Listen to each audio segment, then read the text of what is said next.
Ladies, while praying for a husband, pray for a kind and supportive one. 2. Her untold story. The day Adaobi collapsed in the market square will forever be seared into my memory. It wasn't the kind of collapse that comes from fatigue or hunger. This was a breakdown of spirit, the kind that rips through the air, silencing even the loudest murmurs of the market crowd. She was on her knees, her wrapper dust-streaked and tattered, clutching her young son to her chest as tears streamed down her face. The boy, no older than 6, was holding her arm tightly, his wide eyes darting between his mother and the people gathering around them. She deserves this, one woman muttered. Imagine leaving her husband like that, another chimed in. I stood in the shadows, unable to look away, my heart aching as the gossip swirled around her. They didn't know the truth. They didn't know what had driven Adaobi to the edge. But I did. And as I watched her, on her knees, broken and vulnerable, I knew it was time someone told her side of the story. Adaobi wasn't just beautiful. She was magnetic. People gravitated toward her. Her laughter had a way of filling spaces, and her dreams always seemed larger than life.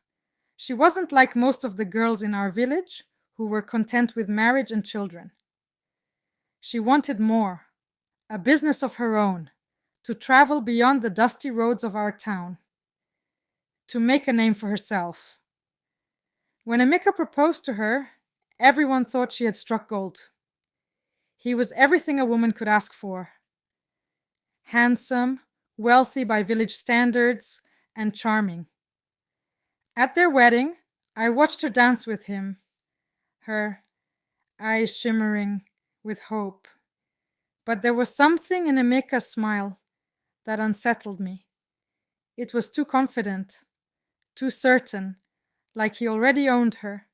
It wasn't long before the cracks in their marriage began to show. The first fight came barely 2 months into their union. Adaobi confided in me one afternoon as we sat under the mango tree in her compound.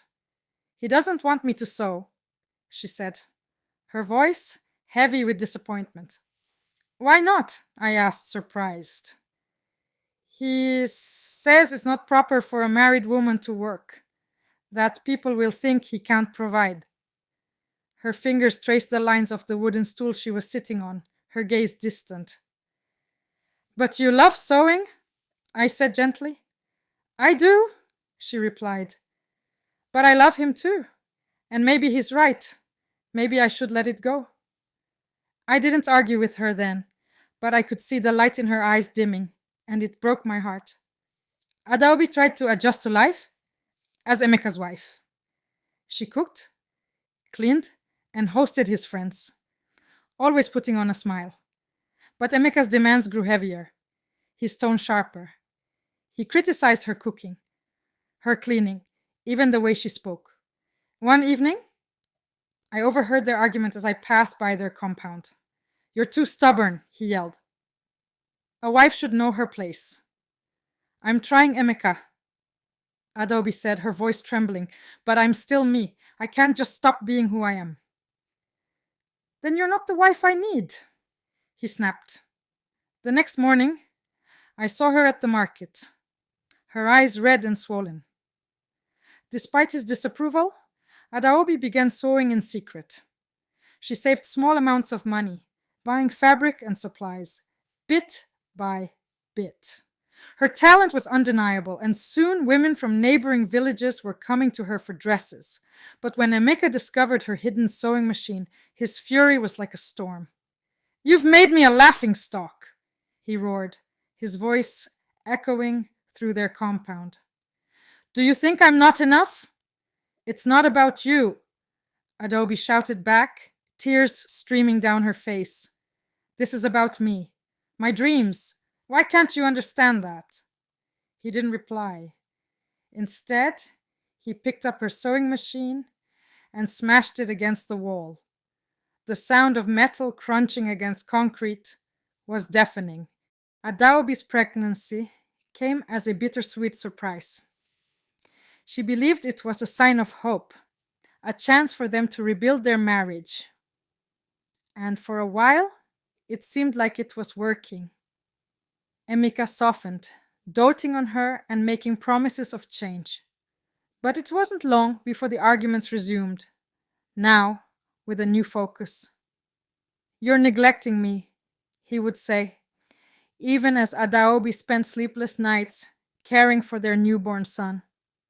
"You're too demanding," he accused, as she tried to juggle being a mother and a wife.